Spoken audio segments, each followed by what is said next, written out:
Hello and welcome back to Kim's Cozy Corner. I'm Kim and I am in my indoor grow space and I wanted to share with you how my seedlings are doing for my fall garden. So we are at the end of August. Fall season is just upon us, and typically in zone 6A where I live, usually we're super hot and then we cool off and we have a pretty decent fall season. And most of my cool season crops will grow really nicely in the fall.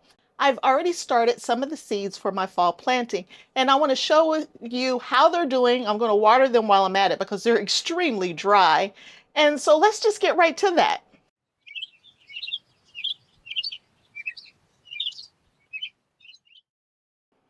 So some of the seedlings did very well and others did not. But my black seedless Simpson didn't do well at all. I'm going to have to throw those seeds out. I believe that they're just done and they're spent. They just will not germinate for me.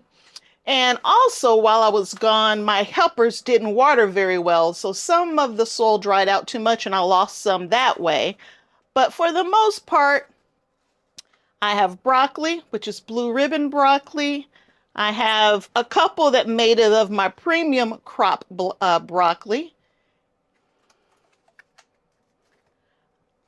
I'm also growing Kohlrabi this year, and this will be my first time growing Kohlrabi, so hopefully these will turn out well, and hopefully I enjoy the taste of them. I've never had it before. I do have a little bit of Napa cabbage. So there's some Napa cabbage right there. I have a cauliflower right here. They're looking great. I actually need to thin them out and put them in larger containers. Here's some more broccoli, and they're doing really well. I have some lettuce here, some buttercrunch lettuce that I also can thin and put in a larger container. And then some golden acre cabbage. Now, my fall garden will not be anywhere close to the size of my summer garden, but I want to try to keep that harvest going as long as I can. So I'm going to take just a moment here and do some watering. I always water my seedlings from the bottom and let the soil soak up the moisture. And that's all I need to do at this point in time. I have them under a grow light right here. So they're getting about 12 hours of light a day. And they will be ready for me to either transplant up or transplant out in the next few weeks. Now, with them being in my indoor grow space, they're not going to be prepared or hardened off for the weather. So I will have to bring them in and outside a couple of days so they could get used to the weather outside. But hardening off vegetables is nowhere near as hard in the fall as it is in the spring moving into the summer months. Let me add just a little more water. And that's my fall seedlings. Now, one of the other things that I like to do in the fall is purchase next year's seeds. Seeds in the fall are usually on sale because people who sell seeds cannot sell seeds from one year to the next. They say they expire, but they don't expire. You've seen in my garden where I've grown peppers from seeds that were 10 years old. It's just all about how well you store your seeds. And of course, the germination will go down. But if I have 1,000 seeds, who cares if I lose 100? So let me show you some of the seeds that I've purchased this year for next year's garden.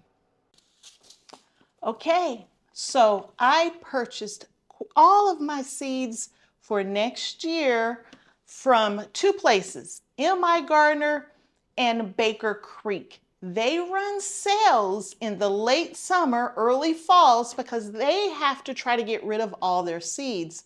And so I went ahead and picked up some new types of vegetables for next year's garden.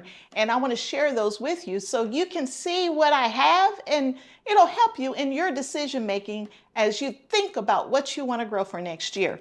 Now, this isn't everything that I'm growing because I have tons and tons of seed already that I will be using those seeds again next year, and have videos out there about tomatoes. I have videos out there of different cool season crops and squash and lettuce and all kinds of other different types of seeds out there that I already have.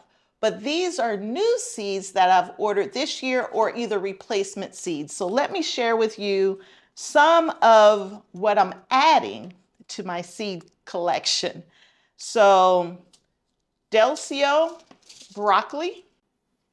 Delcio, or however you pronounce that, broccoli, it's not new to me, but I had very poor germination with the seeds from last year. So I bought new seeds, and I have some of those seedlings going downstairs in the grow tent right now. So we'll get to use some of those this year, as well as some self-blanching cauliflower.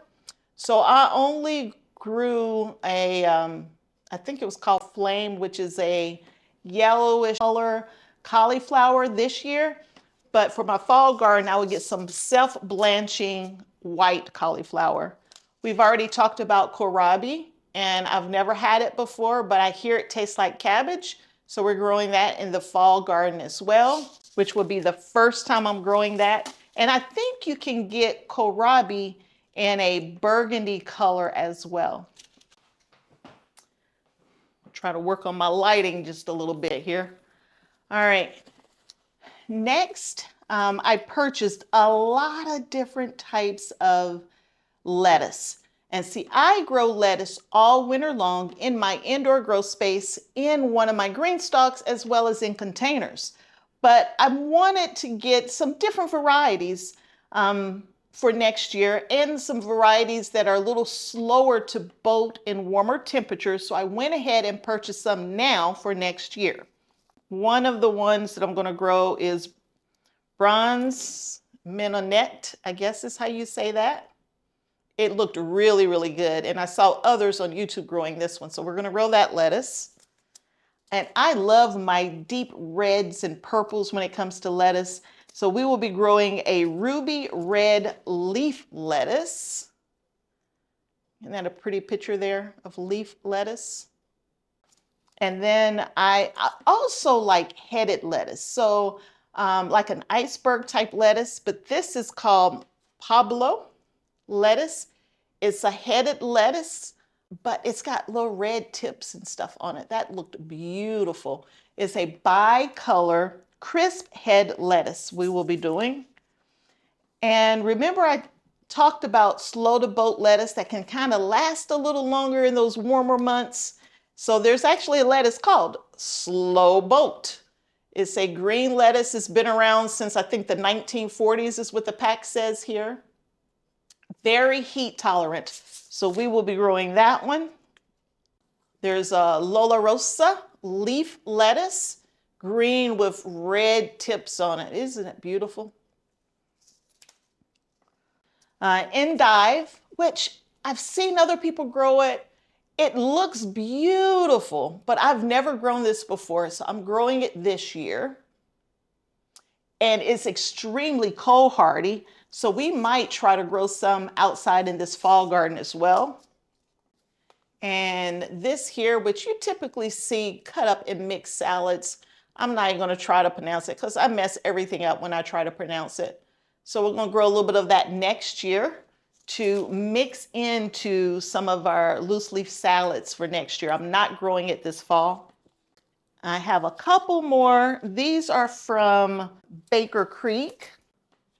We're going to grow this one right here. Let's see how bad I'm going to mess it up. Gustav's salad lettuce. I'm not going to mess it up. You see what that is right there? We're going to grow that. It's beautiful. It looks like it's going to be really good. And it's a Butterhead type lettuce. Never had it before, but I love Butterhead lettuce, so can't go wrong, right, with Butterhead.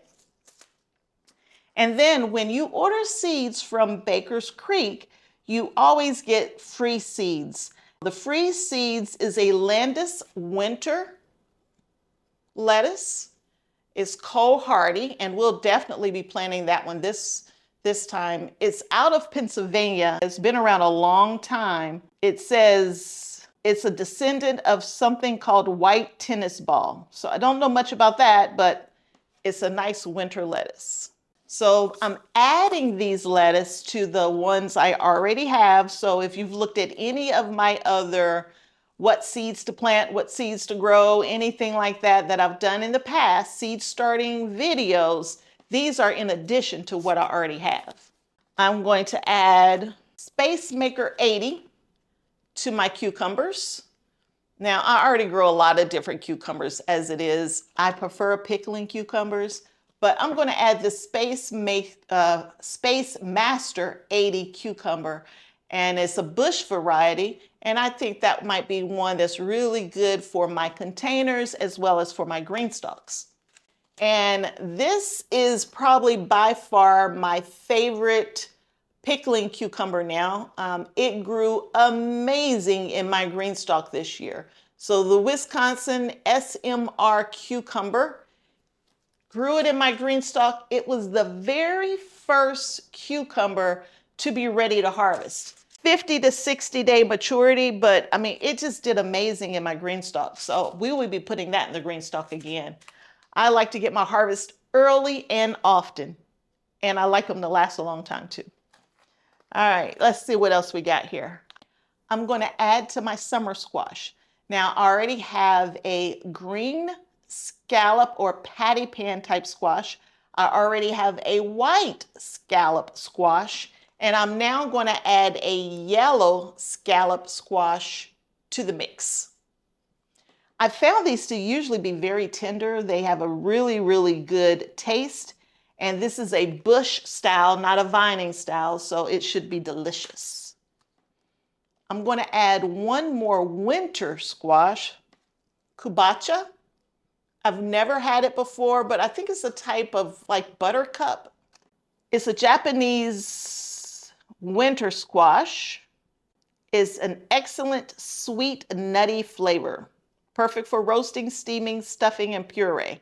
So we're going to give this a try. Now, my favorite winter squash is the Australian butter squash. And I have ordered, I think, 3 extra seed packs of that for next year. That's my all-time favorite, Australian butter squash. So now let's get into peppers. And I'm not really going to order any additional hot peppers or spicy peppers because the ones I have now, I'm the only one that's eating them. So I'm not going to keep growing something that I know my family really don't like. I'm going to grow a few, a plant here or there for me and for seasoning different salsas and things of that nature. But I'm going to try to focus more on things that the rest of the family can enjoy. So next year, I'm going to grow the habanata pepper, which is a not hot pepper is basically what it is. It's fruity and has some floral notes according to this right here, but there's no heat associated with the habanata. I'm going to grow the Zulu, which is a very deep purplish black color sweet pepper, and it's a bell-shaped sweet pepper. I'm doing a sweet banana pepper, and I think this would be a really good one for me to can, in some vinegar and add it to top off salads and sandwiches and subs and things like that. So we're going to do a sweet Hungarian wax pepper, banana pepper in other words. I have one more block-shaped pepper, and it's the yellow monster pepper. Look at that. Pretty much all of my sweet peppers turn red right now. I think I have 1 or 2 plants that don't turn red. So we're going to add some color to the garden next year. And most of my peppers are large, huge peppers, but I don't have that many snacking peppers. So we are adding the Pippins Golden Honey, which is in my mind more like a snacking pepper. It's sweet. It's looks like it's going to be delicious. It says that it's a multicolored sweet pepper, a beloved heirloom of the Philadelphia African American community of the early 1900s. I don't know much about this, but it's a delightful ornamental pepper that changes colors.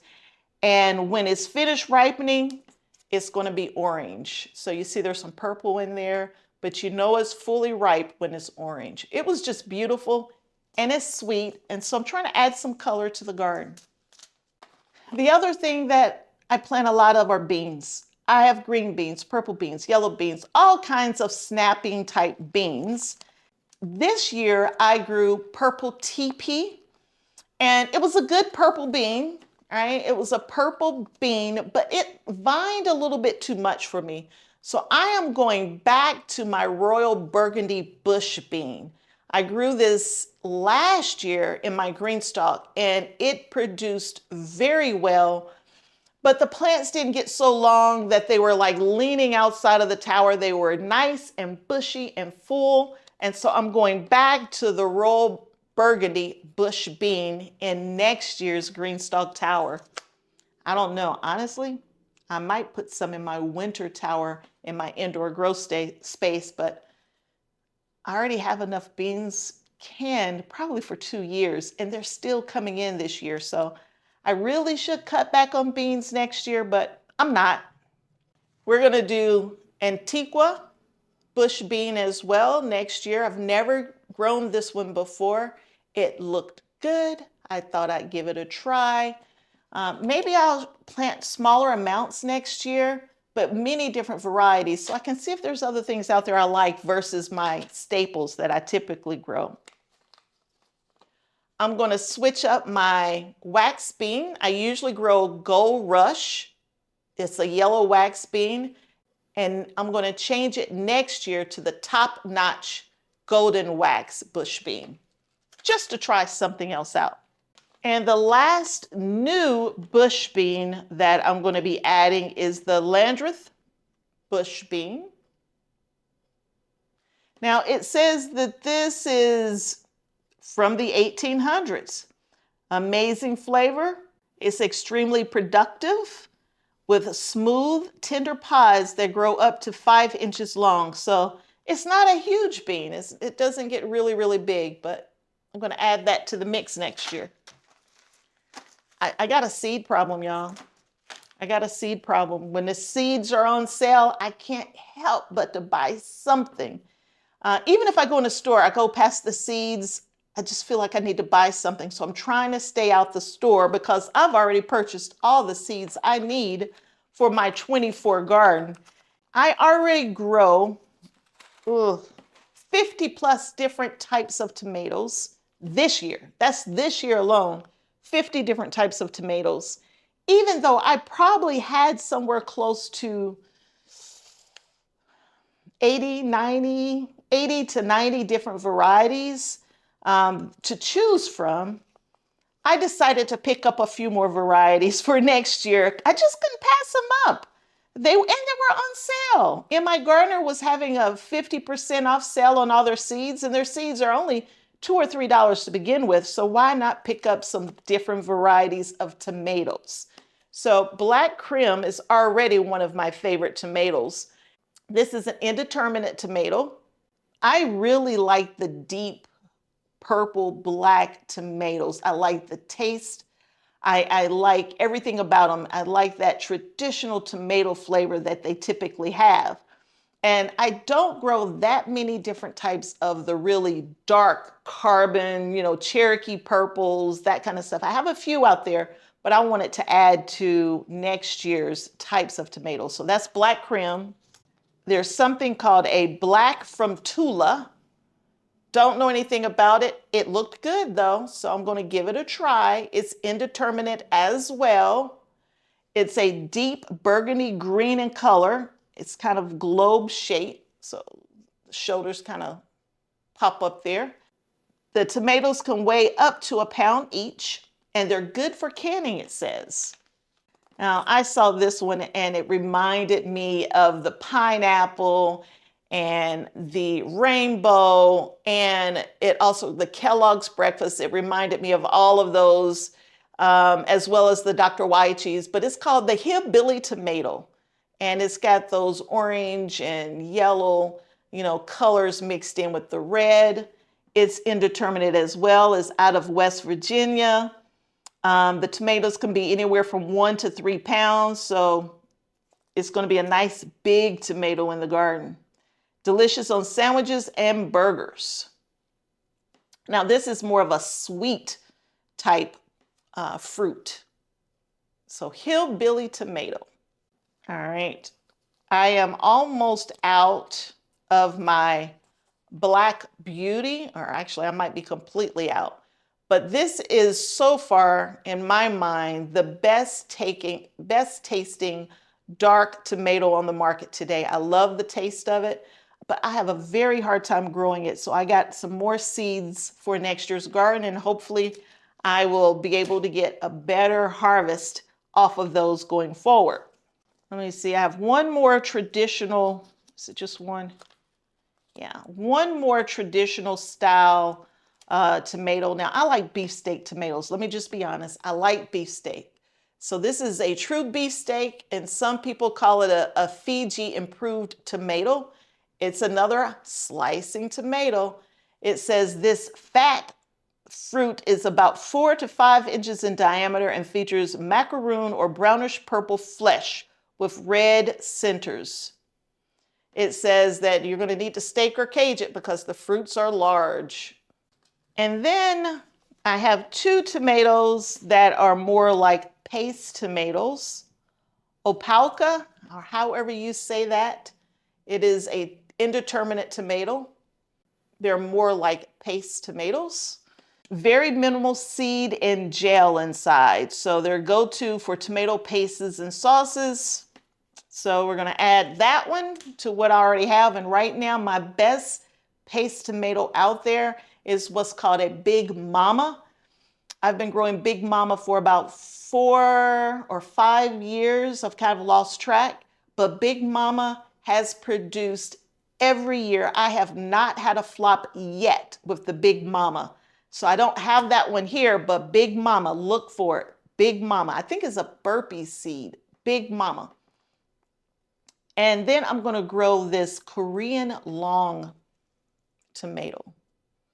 My daughter loves anything and everything Korean after she's lived there for many years. So I saw the word Korea. I said, let's try it. I'm sure it's indeterminate, but it doesn't say. It says it's productive and crack resistant paste tomato. Very nice. And then again, Baker Creek. The more seeds you buy, the more free seeds you get. So there's something called the spoon tomato, teeny little baby tomatoes that I may grow for fun next year, but not to get a whole lot off of. I mean, it's just something to play with.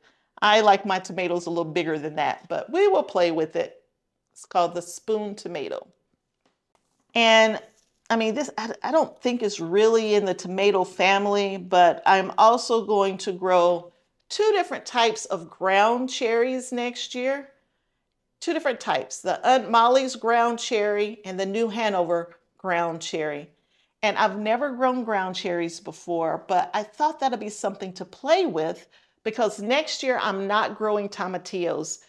I have more tomatillos and more canned salsa verde than I can do anything with over the next 2 years. So we're going to push the tomatillos out next year and we're going to play with some ground cherries. Getting to the end. So the one thing that I've always grown for my family is Clemson spineless okra. That's my mom's favorite okra. I've tried a couple other different types of green okra and she'll eat it. I mean, she's not against it, but her favorite is the spineless. But I'm going to add the red Burgundy okra to the garden next year for her. I've seen this. People say that it's delicious. They said it's very pretty too when you're growing it, so that she can have a variety of okra plants in the garden for next year. So we'll add that red Burgundy okra. For those who follow me know that I'm always trying to grow melons. And I never do really well with the melons. They'll look great and then the bugs will get it, or they'll never fully ripen, but I'm not giving up. So we are going to continue to add different types of melons to the garden. And so we are going to add a Noir Des Carmes, Carmes, Noir Des Carmes. I don't know how you say that, but it's a melon. It's a French heirloom melon. And it's a type of cantaloupe. So we're just going to add another type of cantaloupe.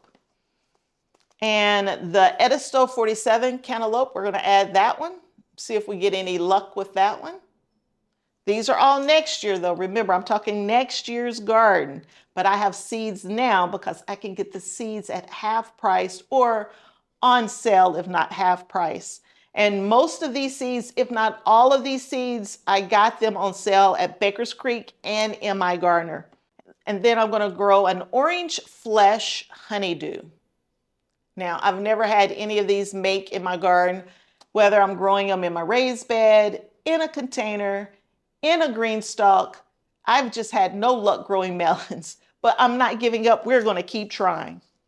Now, since I have 11 GreenStalks, which that's a lot, and I have raised beds and I have containers, I have plenty of space to play around a little more than usual. And this year I kept filling those spaces in with more cucumbers and more beans and more of what I already had a lot of. And so next year, since I have a 2-year supply of some of those things, I'm going to play in some spaces with things that I've never tried to grow before. I think I actually said I would never grow this in my garden, but with all of the extra space, I am going to allot a whole bed, a raised bed, to corn. Yes, corn. I'm going to grow corn. I said I wouldn't do it, but I have extra space so I can play a little more because I can still get a year's supply of these other vegetables and still have room to play around a little bit. We're going to grow this Art Varell's white corn. It was bred for the Pacific Northwest grower, so it might not even work for me.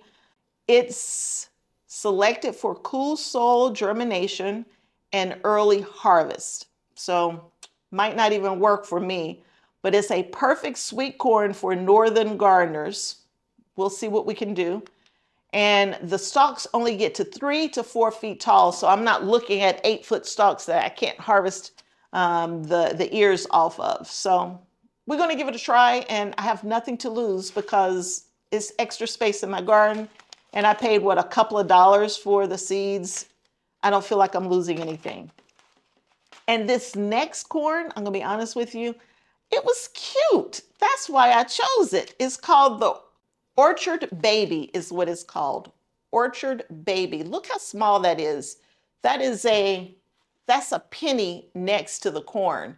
It's 65 days to harvest, and it's tiny. It's tiny. It says it's the perfect choice for limited garden space or if you're growing in containers.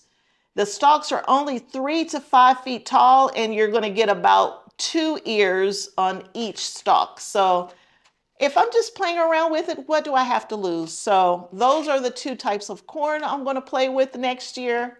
Then we got to get to, what am I going to use to bring in the pollinators? So I have, over the last 2 years, grown all of my flowers in the garden from seeds. Now, I don't grow flowers for the beauty. I grow the flowers because it brings in the pollinators that I need for my vegetables. But if I'm going to grow them, you might as well grow something that's easy on the eye, right? So I am going to add a couple of different things. So one of the things I'm adding is Amarth. Most likely this will be a trap plant for me, just to be honest with you, but it's Amarth Red Spike. It looked beautiful in the picture. So I said I'll give it a try, just because I've never had it in the garden before. And it gets up to 5 feet tall, so I got to be careful on where I plant that next year. Now, I already have tons and tons of different types of zinnias and different types of marigolds. I don't need any more seeds of any of those, so we're going to just plant what I already had.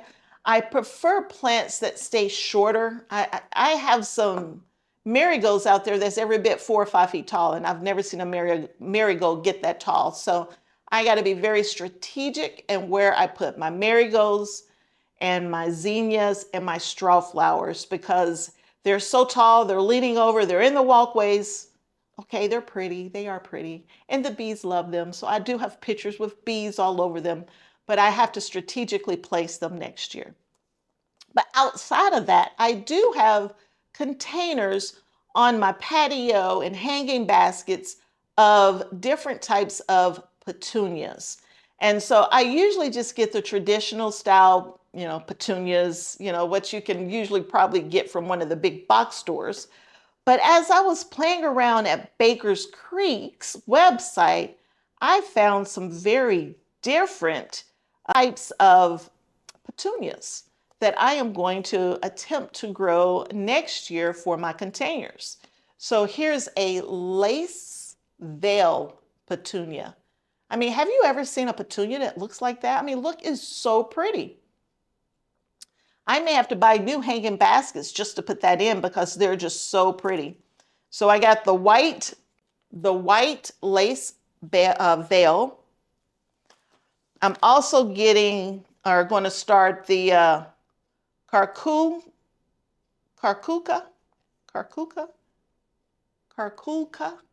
however you say that, petunia. It looks a lot like the lace veil, but it's a bicolored. It says bubblegum pink and white. And they have ruffles around the edges of the petunia. So they're very pretty. And it says they can get over a foot tall and smothered with these 2 to 2.5-inch blooms. Pretty. It's just different. It's different. It's not what you always see. And the last type of petunia is a super Bismar mix. Super Bismar. And so you see all those different purples in there. Many different colors and different tones of purple. So you got lavender, plum, purple, and ivory all mixed in there together. And again, they have that really deep ruffle around the edges. And it says some are double petaled. So it's going to be interesting to see something different from a petunia standpoint. I might do some kind of mixture of some of these together. This year, I think my petunias are all red and yellow. And so next year, we're going to have pinks, purples, and whites from a petunia standpoint. So I just wanted to share with you some of the new seeds that I'm purchasing now for next year. If you know you're going to do gardening next year, why not buy your seeds now for next year's garden? They don't expire. Let me be clear. If you plant the seeds I bought today versus what you're going to buy in January, I'm pretty sure the germination is going to be pretty close to the same. But your seed companies cannot sell seeds from last year's supply. So they always have to have a new supply. But the home gardener, we don't have to have that new supply. You can pull off of those seeds over and over again, year after year. And of course, the germination rate will eventually decline, but it's not going to decline that quickly. So buy your seeds while they're on sale. You got M.I. Gardner, who's always having a sale, and Baker Creek always has some pretty good sales out there. And there are many other seed companies. This just happens to be the two that I'm focusing on now to help with my supply for next year. Well, I hope you enjoyed this video. If you did, give me a thumbs up. Subscribe to the channel, click on notifications, share, like, all of those good things. And if you're interested in other seeds that you can grow, check out some of my other videos. I have a whole playlist on seed starting and all of the different seeds that I have and the different types of plants I have, you can find on my playlist. So until next time, I hope you have a wonderful day and I'll see you back here again real soon. Bye.